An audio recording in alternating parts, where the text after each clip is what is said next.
Hello guys, welcome back to Java session. In this video, we will see how this servlet works, the servlet working mechanism. Internally, when we send the request, what will happen?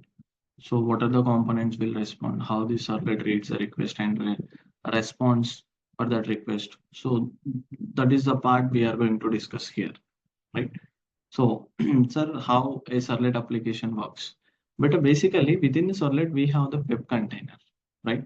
So that web container is responsible for the managing the execution of this entire servlet, right? When a request comes from the servlet, right, the server handovers that request to the web container. That in the sense here, I will show you diagrammatically. I will draw here so that you can understand. We'll draw here beta. So this is the client mission.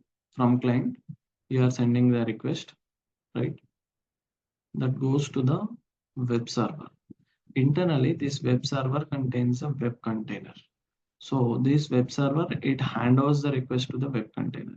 This is the web container I am talking over there.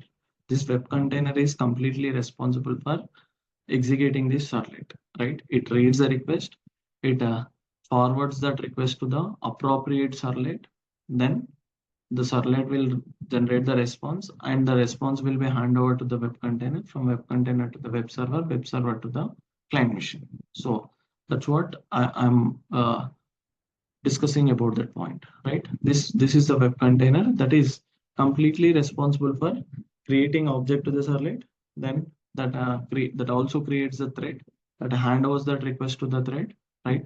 Then it sends the request and it gets the response from the servlet, and this container, it creates a multiple threads. That in the sense, for every request it will create a thread, and that thread is going to be processed with the help of this web container, and this thread interacts with the servlet will generate the response. That response will be handed over to the web container to web server to the client. Right now I will show you the step-by-step procedure.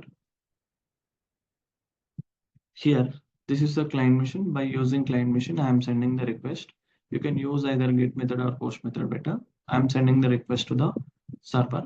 That is a web server. Web server handovers that request to the web container, right? So these servlets, they are available within the web container, right? Now, what will happen? But I drawn servlet out of it, but you assume it is a part of web container, right? Whenever the web container it gets the request, what it will do? It creates two objects, that is request object and response object. Request object which is used to hold the request related information, whereas response object which is used to hold the response related information. So when we get the response, whenever we hand over that request to the servlet, what the servlet will do? Servlet automatically generates a response. That response information will be held in the response object. Now, what will happen after creating the request and response? Here we use the lifecycle methods better. So whenever you are creating, whenever we are sending the request, automatically the init method will be called with which is the lifecycle method. I'm going to discuss in few minutes, right?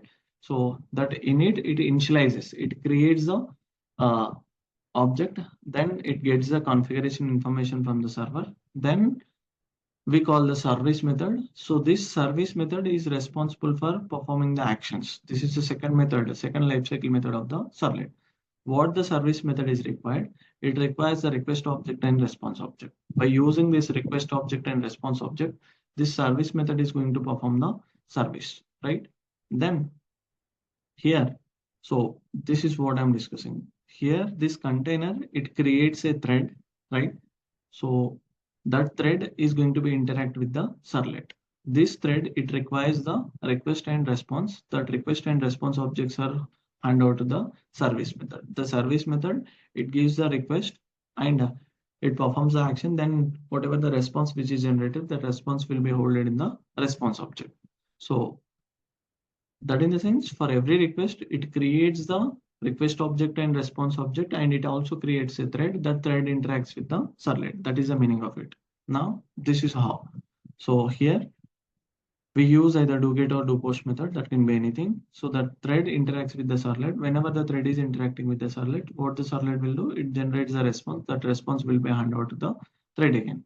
So thread it holds that response in the response object. That response object will be handed over to the web container. That I am going to do it in the next step. Here you can see. So this is a flow beta. Web container basically uh, it created a request and response object with the help of service method. What it is doing, it is created a thread. That thread is interacted with the servlet. So servlet, it generated the response by taking the request. It is generated the response. That response I am holding in the response object that will be handed over to the container. So what the container will do? The container will hand over that response to the client machine in the next step. And once the response is handed over to the container, then we don't require this request object, we don't require this response object, and we don't require this thread. So the memory allocated for this request object, response object, and thread, that is going to be deallocated. Then and the response is handed over to the client machine. So here you can see what is happening here. Once the servlet hand over the response to the thread will hand over that response to the web container. So then these are not required. That particular thread is not required because the response is already hand over to the container. Container will hand over to the client machine, right? So that's what the memory allocated to the thread and request object response object is going to be deallocated. So from container, the response will goes to the client machine, right? This is how internally this servlet is going to work beta. In the next video, I'm going to cover the servlet lifecycle along with the example program, and we will create the servlet in 3 different ways by using servlet interface, HTTP servlet, and generic servlet. We will see lifecycle along with the lifecycle methods, and we will create the servlet in different ways. That I am going to cover it in the next video, and I am going to show you the installation as well. Don't miss the next video. Thank you guys.